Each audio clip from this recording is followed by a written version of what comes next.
Welcome back to The Thing About Arsenal. Every Tuesday, as you know, we are reacting to the latest games, discussing the biggest news and soaking up all of the best fan culture around Arsenal women, the world champions. And we want you to join the conversation. Get in touch with us on X at About Arsenal Pod. We're at Thing About Arsenal on Instagram, and it's show at thingaboutarsenal.com on email if that's your thing. Rory, Arsenal 3, Corinthians 2. We are world champions, just to make sure everyone is absolutely clear. You didn't say Arsenal women, the world champions. The world champions. the world champ. The former European, now world champions. And we did discuss last week that we would be using that title very happily. 100%. 100%. Absolutely. But European and world champions. Yes, I think give us our full title. I think we should be very clear. Yeah, absolutely. But what a result, and what a fantastic morning to be world champions. Now, you were at the game. Yes, I was. You were at the game in the pissing rain. Oh, it was horrible. It was horrible, but what an experience. Yeah, and all the more for it, I feel. Yeah. I feel like... To get added to the atmosphere? 100%. I feel like if you know, in a movie and you have like a big battle scene. I'm thinking of Helm's Deep. 100%. That's exactly Is what that what you're thinking of? that's what Lord I was of the thinking. Rings, yep, Helm's Deep. You need the rain to add to the spectacle. And that's what we had here. It had all the spectacle. And I think, like, I don't like to say fair play to FIFA, but in this instance, I'm going to say it. Like, they gave it the full, like, final experience, like big cup final bells and whistles. And it did have a little bit of that je ne sais quoi in the air of a massive game of football. So I was going through Highbury at about 2:00 yesterday. So 2:00 on Sunday before the game kicked off at 6. And the Corinthians fans were already there. Oh, yeah, they're amazing. With drums. Yeah. This was 4 hours before kickoff. So I agree. It genuinely felt like a big final, not one that is a made-up competition that we've just pulled out of our arses to make some more money. But I mean, we won. No, we won. It was amazing. Would we be saying this if we didn't? Would we be calling it a Mickey Mouse made-up cup? No, we would be giving no. We would be giving Corinthians their flowers. Yeah. But I think overall, as well as it being a kind of spectacle in terms of the final, the game itself was fascinating. It was really kind of ebbing and flowing in terms of obviously the scoring patterns and that last minute penalty, at which point I nearly threw something at my TV because I thought we were home and dry, pun intended. But as a game itself, I think it was just phenomenal. It did, and it started really quick. And I think the pre-match routine of the kind of final and all the kind of surrounding elements that come to that did get to the players. Like, they both teams started quick and they were both really, really up for it. I did love going back to the way that they kind of built the atmosphere. They had these like the floating things. Yeah, they were like marshmallows that then had flags dangling from them. They were cool. Yeah. It's like a mini blimp. Exactly. They had them for when Wenger had his last game at the Emirates. They had a big picture of him, sort of floating in the middle of the pitch, kind of balloon type thing. More of that. Yeah, more of that. Absolutely more of that. More of that. But no, it was a really good game. Arsenal started well, and I actually thought were good through most of the game. Like 3-2 extra time doesn't really do Arsenal justice in terms of how they played, but also maybe shows that Corinthians were like up for the fight, like on the pitch and off the pitch. Their fans were amazing, as you said, and they've come a long way as well. To be fair, and I think we've spoken about how we thought it would be Gotham. Yes, we maybe hoped it would be Gotham, but in fairness to their fans, fantastic. We also 100%. Had some Arsenal men's players there as well, so Gabriel and Martinelli as well. Yes. Big Corinthians fans, they were there. 100%. And honestly, the thing that did it most for me was arriving. Obviously, Corinthian fans were outside, the drums are playing, that was amazing. But the moment that really got to me, like, the Corinthians fans deserve some credit, was when we scored the first goal and I'm up and I'm celebrating. And I just kind of look to the away fans. They are going absolutely mental. Like they've just scored a goal in the away end. It was really disconcerting. I was like, wait, was that us? What's happened here? They were going wild. The only time I've seen anything like it was when Arsenal men played Everton on the final day of the season. a couple of years ago after Everton had just stayed up and we beat them 5-1. I think it was 5-1, might even be 5-0. And Everton celebrated every one of Arsenal goals because they're still staying up. But this was in a cup final and the Corinthians fans were just going mad for Arsenal scoring the goal. It was bonkers. They were having a lovely evening in what was atrocious weather. But as you said, we go 1-0 up in the 15th minute. Great finish. Lovely finish. Lovely finish. Liv Smith loves a goal. And it's a really important thing for us actually in a kind of team where at times we've struggled for goals. Her emergence as an important goal scorer for us shouldn't go understated. It's a really valuable asset to the team. But we were not that long later pegged back. Yeah. And I think at this moment I was thinking to myself, Arsenal have been dominant. Yeah. We're doing this again. Yeah. But Corinthians, when they played against Gotham the other day, they are one of those teams that kind of sits back and kind of absorbs that pressure. So fair enough. Absolutely, they probably deserved something from the game. Yeah. But as you said, 3-2, probably a bit generous. Yeah.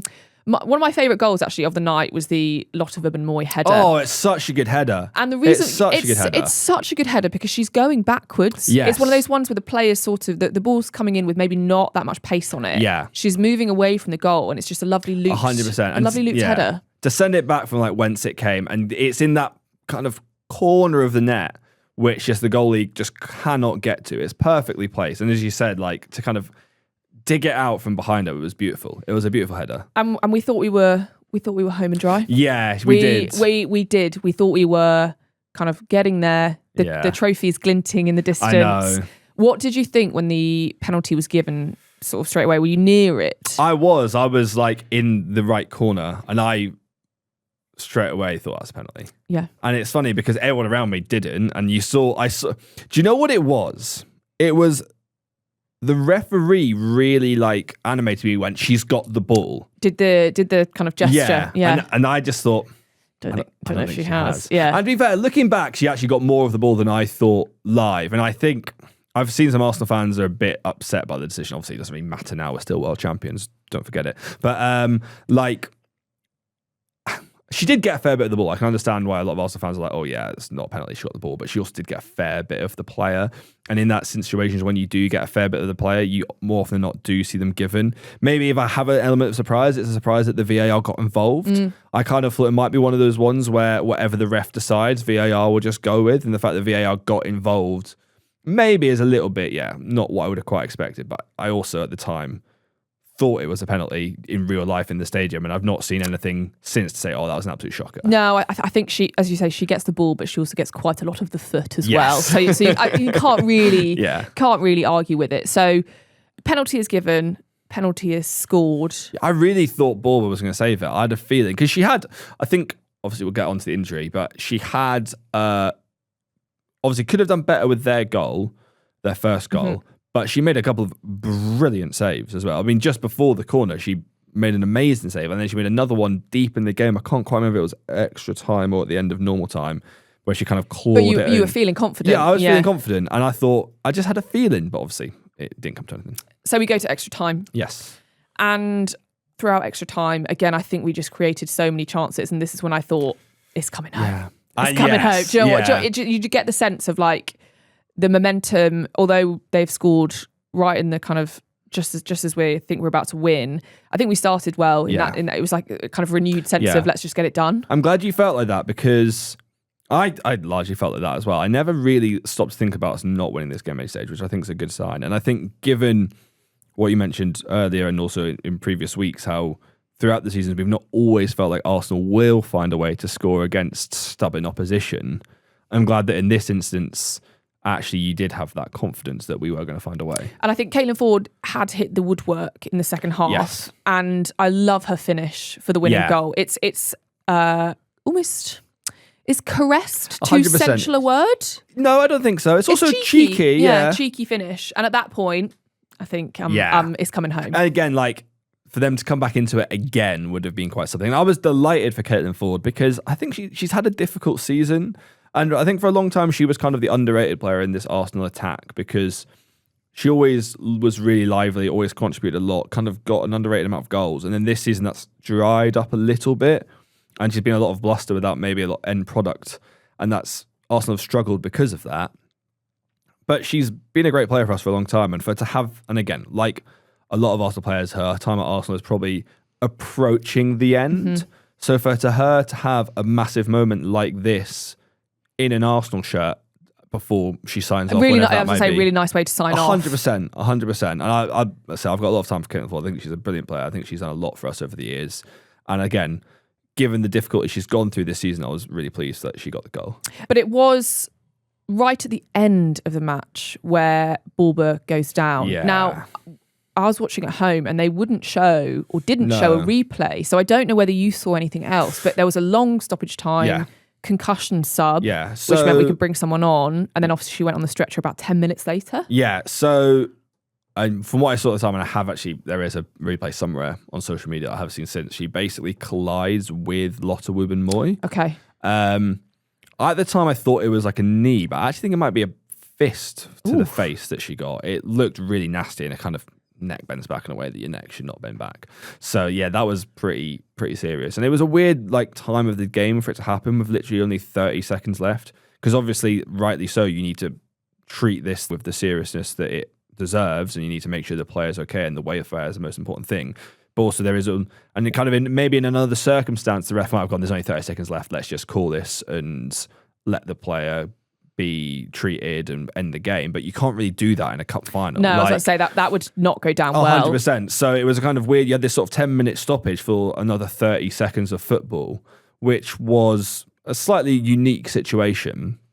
But yeah. How much at that point, Rory, did you want the game to end and go? Because bear in mind, it was a Sunday night. It's a school night. Yeah. We want the trophy and we want to go home. I definitely felt that when they scored the penalty. I was like, I could not do it 30 minutes. I think by that last bit of the game, it was just like, oh God, I hope she's all right. You do have that feeling. But from what we've heard, she's spent the night at home. She obviously got the checks in hospital, but she seems to be doing okay. So yeah, and it was a shame she didn't get to collect her goalkeeper of the tournament awards. It was, but it was a nice ceremony. 100% it was. Nice to see the sort of third and fourth place teams as well. Well, that was another point where I was like, why is this still going? Why are we doing this now? I thought they went announcing Corinthians on stage. I'll give them a round of applause. They're impressed. But it was bloody Gotham. Yeah. I was like, what are they doing here? No, it certainly went on a little bit like the kind of World Cup draw. You're like, okay, let's just get to the good bit now. When's Robbie Williams coming on? Yeah, where's Pitbull? Let's chop chop. But Leah Williamson and then player of the match, Kim Little, who I know you love, lifted the first ever Champions Cup trophy. A couple of thoughts on the trophy design? Yes. So Chloe Kelly was annoyed she couldn't drink out of it. Did you see this? I did, yes. And I would have exactly the same. What is the point of the this? Reasonable if it's not a response. vessel for alcohol, 100%. what are we doing here? But they were wanting to eat off it instead. That seemed to be the kind of take. Well, we'll go and eat something off it. And I was thinking, I respect it, but what would you eat off that? McDonald's. Just like... I actually did have McDonald's on the way home yesterday, so well, there you go. You couldn't have eaten it off a trophy. So I went pizza straight away, like a nice, satisfyingly. If you got one the exact same size as the trophy, I think that would be quite neat. It reminds me of the Wimbledon trophy that the women win, which is also a dish. Yes, gold one for the winner, silver one for the loser. Yes, lovely dish. But that's more like a pasta bowl. I feel like. Yeah, it's got slightly tilted sides. Okay, we need to. Okay, pizza I'm fine with. Okay, so maybe in the next couple of days we'll see pizza being eaten off this trophy. So you know how they like to parade a trophy like before the next game after you've won it, that sort of thing. Maybe some sort of like pizza buffet pre-Man City at the weekend where the fans can come and just take a slice off the trophy. That'd be lovely. I think you should maybe contact Arsenal for that. Arsenal, you listening? Yeah. I'm sure Domino's would get involved with that. Oh, yeah. Or someone better. Yeah, I was going to say...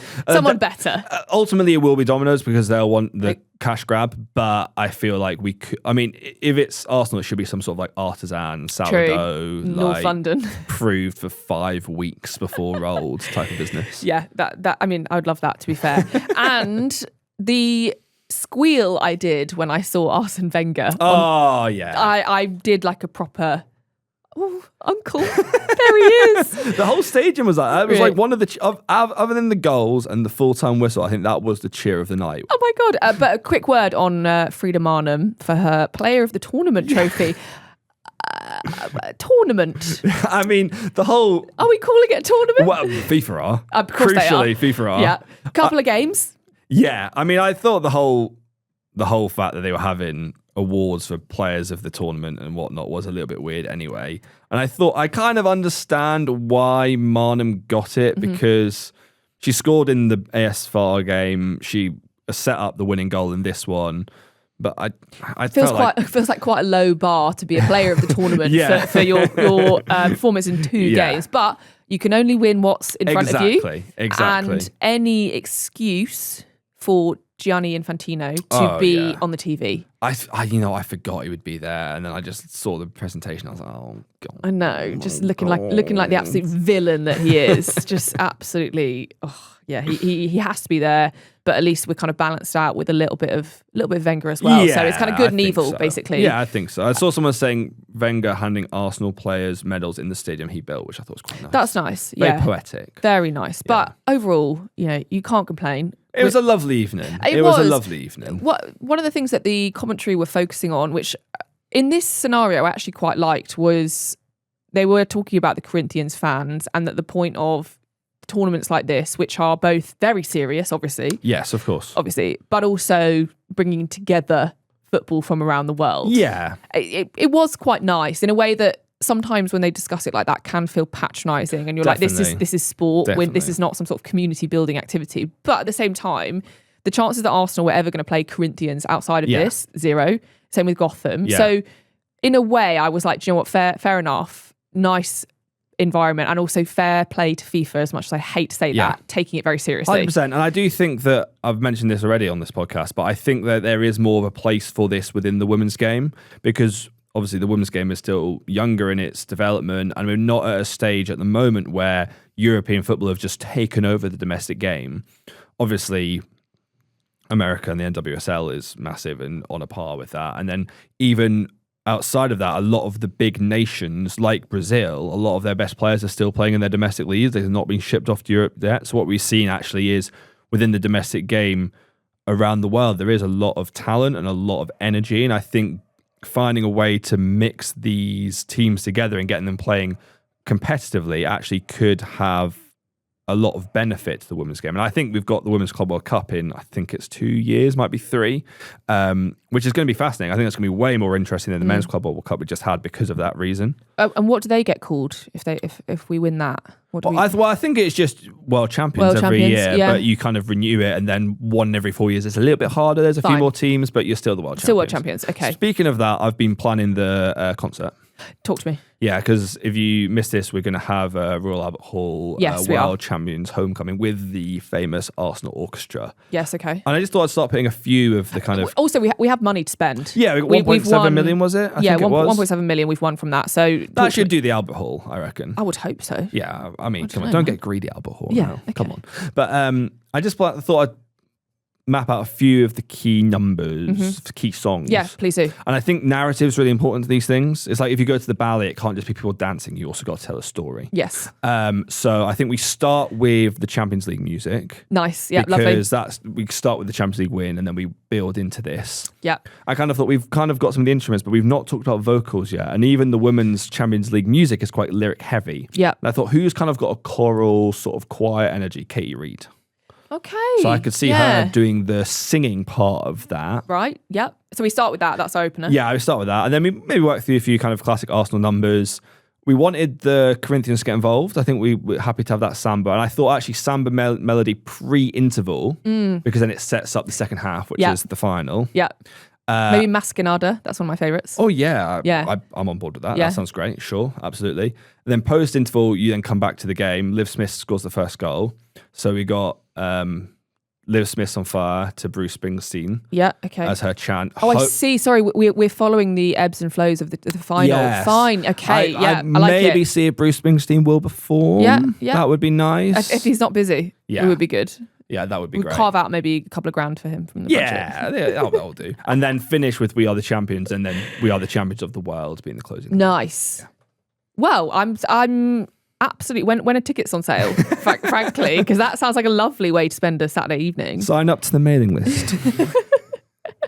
Well then, I mean... let's do it. We've got money to spend. Before we move on, there were some shenanigans before the game. This is the type of story I love. Yeah. This is just petty and silly. So before the game, Corinthians raised suspicions of Arsenal spying on them because they spotted some people in Arsenal gear at Barnet FC's facilities, which is where they were training, observing the activity and taking notes. First and foremost, who's in the wrong here, Rory? Are we in the wrong?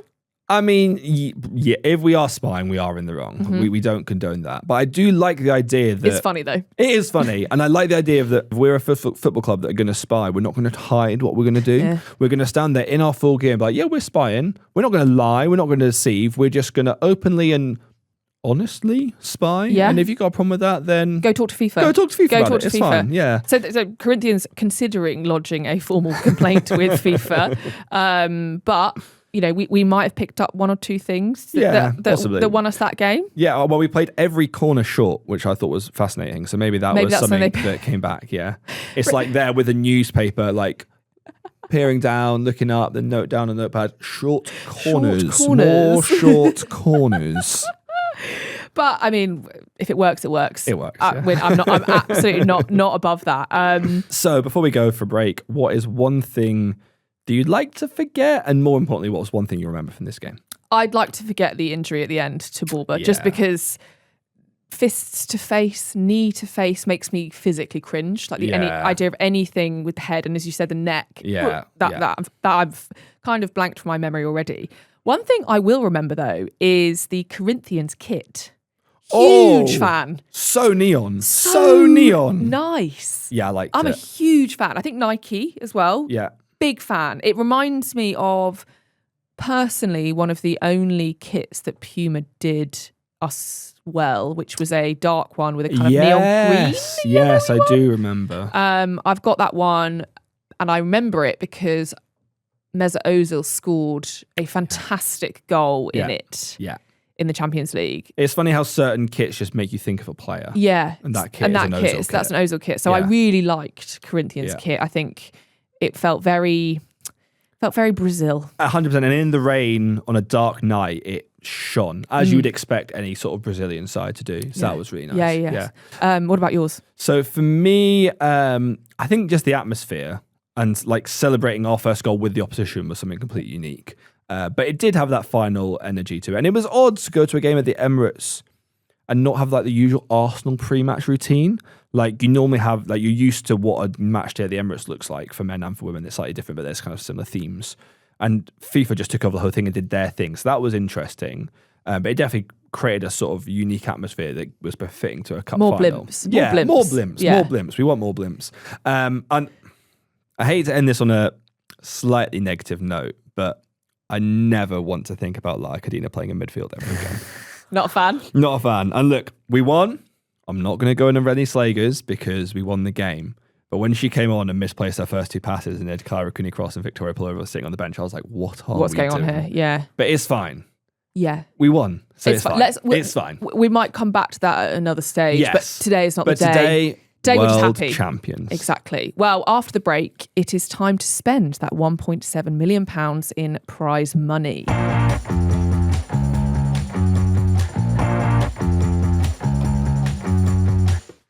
Welcome back to the thing about Arsenal. Now, breaking news, kind of. Yes. Kind of, Rory. Katie McCabe to leave Arsenal. So this is being reported in The Guardian that Katie McCabe will leave Arsenal in the summer. It is understood that Arsenal haven't offered McCabe a new deal as they want to refresh the squad, something that we have talked about extensively about, is it time to rebuild? But McCabe has been at Arsenal for 11 years and has won every domestic honour with the club and is now a European and world champion.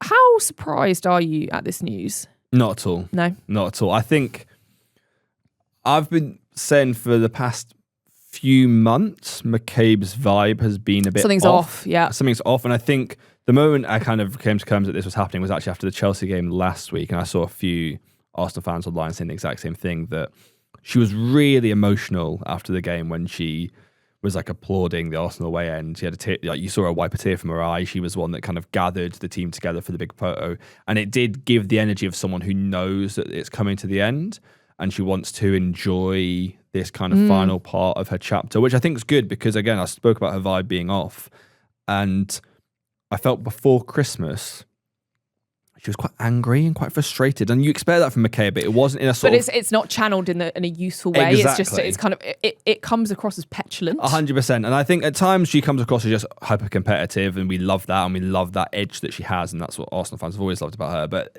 towards the back end of last year, it came across a little bit more like frustrated, and I wonder if that was like you've just found out about the breakup and you're a bit upset and you're a bit, not happy with the situation, and then she's gone away over Christmas. She's maybe had some time, had some distance, had a few drinks with some friends, all that sort of stuff. Yeah, had a girls' night, had the Tyrrells out, I think so, and a carver, And now she's come back and she's able to, actually reflect healthily on the end of the relationship, and she's now going to channel her energy into like really enjoying these last few months. And I think we've seen that again against Chelsea. She had that sort of positive emotional energy.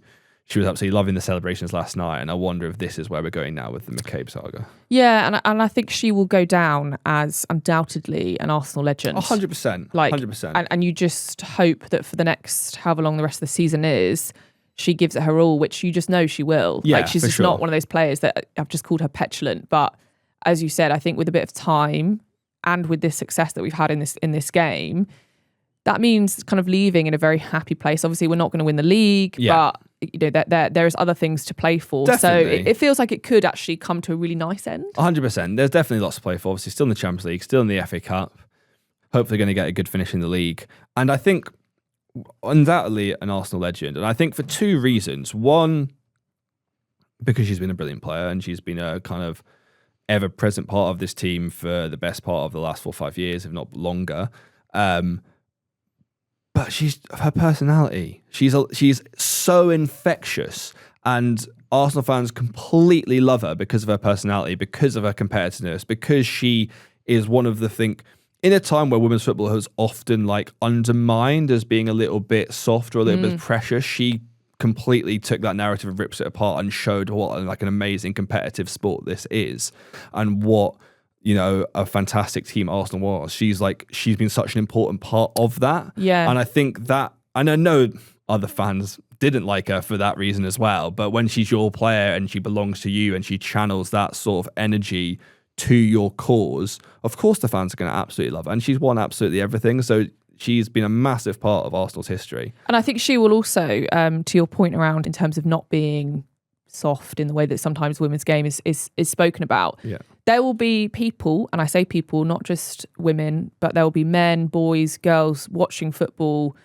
who will see a player like that and recognise a little bit in themselves. Someone who can be a little bit nasty. Yeah, 100%. And you look at how celebrated someone like Roy Keane is now in the men's game. Yeah. Obviously, you hated him if you're not a Man United fan. I think Katie McCabe is similar, because you hate her when she's against you. You love her when she's your club. But I think give it a couple of years, the entire WSL will look at someone like Katie McCabe and go, that was a groundbreaking career. 100%. Yeah. 100%. It's like Chloe Kelly as well. Chloe Kelly gets the exact same treatment. And one of my favourite narratives of the past few years is them making up and becoming friends after kind of the ball gate. After the ball gate. Oh my gosh, yes. But you're spot on. You're completely right. So how do we replace her?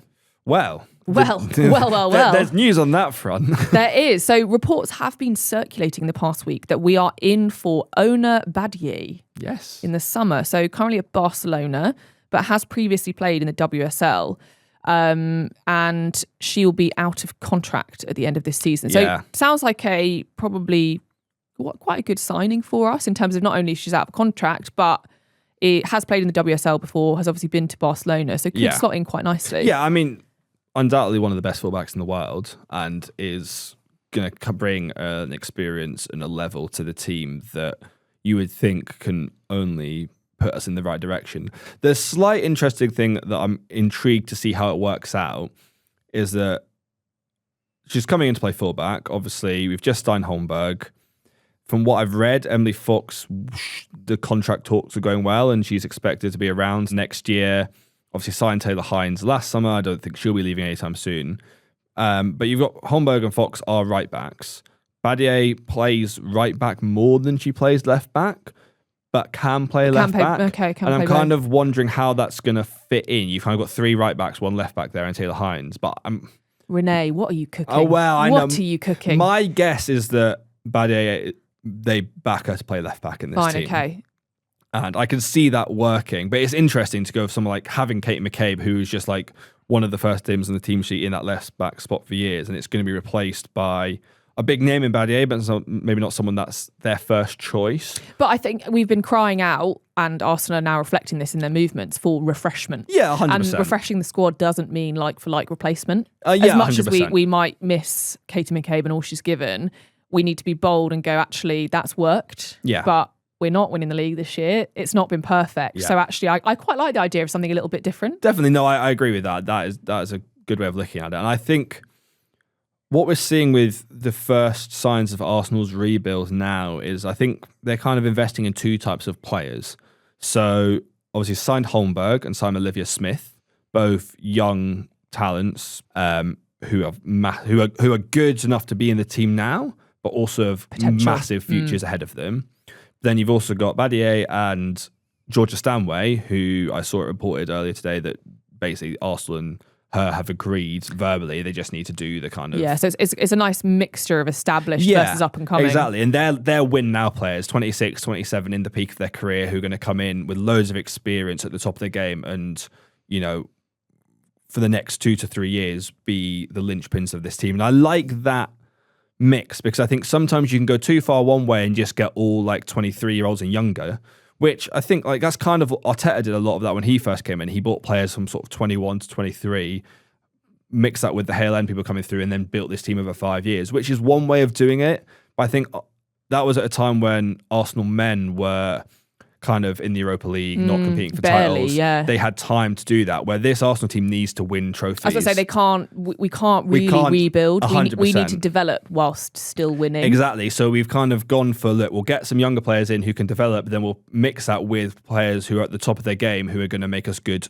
today. And I think that's a really nice mix. Obviously, this is early stages, things haven't been confirmed, but these are the noises we're hearing. And if that's what the summer's going to look like, I'm quite into it. Georgia Stanway would be nice. It would be nice. I think we've been crying out for a midfielder for a while, and I think she'd be perfect. She'd be perfect. Well, speaking of winning now, after the break, another huge top of the table showdown.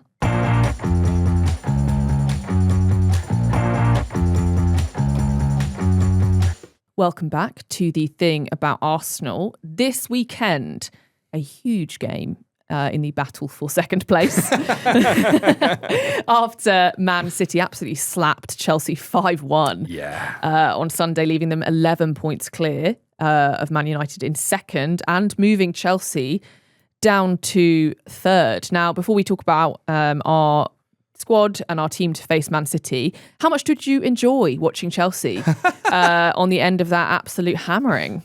Oh, yeah, it was nice. It's nice. It is always nice to see. It's really nice. I think if there's anything that dampened my enjoyment, it was one, knowing we had to play Man City next week, which was not very nice. And also, call me a lunatic, but there was like a wee corner of my mind that just thought, if Chelsea can beat Man City and we can beat Man City next week and suddenly they get brought back, like, is the title race still on a little bit? Being a bit delulu. But obviously now that's done and Man City have won. No, I can see why, Which I think is actually healthy, you know? You got acceptance as the first stage. Absolutely. You had a dream for about 30 seconds and then it got slammed shut by Caroline 3 times. So, you know, dare to dream, but also let's not be completely deluded. I think Man City were fantastic. Oh, brilliant. Yeah. And they are unfortunately very deserving of this title. I think, as you said, the hat trick from Caroline, the chip. Also, she gets the ball, I think, inside her own half. Yeah, it's the chip, but it's the chip off the back of the composure of carrying the ball like 50, 60 metres and then be able to just slow down. And Chip Hannah-Hampton is one of the best keepers in the world. Exactly. And I think Bunny Shaw as well, her strength in her goal, just fantastic. So it's really hard to begrudge City for where they are. 100%. And, you know, they will be worthy champions if they crack on. Yeah. But they face the mighty world champions. I know, right? WSL champions-elect against the world champions. It's got a ring to it. Yeah, it's got a bit of a ring to it. It's got a bit of a ring to it. I wonder in games like this, and to be fair, it applies to both us and City. We've just had a final. We've played for 120 minutes. Yes. Lots of emotion. Yeah. I'm a bit worried. Yeah. I'm a bit worried that 100%. following up that performance is going to be very difficult against a very good side. Yeah. And I'm a bit like, oh, this could be ugly. And no, I completely... Is that fair? Am I just thinking, No, that's fair. That's completely fair. I'm delighted we've got a full week off. I think that's really important. Because I think, you know what, give the players a couple of days off, let them be a little bit hungover today. That's fine. That's fine, yeah. They're all adults. Let them have tomorrow to then get their heads screwed on and then get into the week. I think that will hopefully give them enough time just to refresh and get into this. Like, don't get me wrong, this is the most difficult game of the season we've had so far. Obviously, it's at home, but when we played them away, it was quite early in the season and Man City hadn't quite got up and running yet. And it was a bit of a mad game, to be honest. Like, Arsenal did some good things. They did some awful things. Lost the game 3-2 quite late. Well, we thought we'd sort of equalise. I mean, Chloe Kelly had coming back. Which wasn't a moment. But I think, this is like Man City are a really good team. And this is by far the most difficult game we'll face so far this season. And also like really important because right now we've got that game in hand. So even though when we're fourth in the table, if we win that, we'll go up to second. But that only is an advantage if we win all our other games. And this is obviously the biggest test we've got. So it's not must win. That's a bit strong, but like winning would be huge. Would be huge. And also I think it would send a bit of a message to Chelsea as well. Do you know, you go there, get slapped and we beat them at the Emirates would be nice. Off the back of obviously what happened on Sunday night, the world champions. Yes. Quick one on Leah Williamson.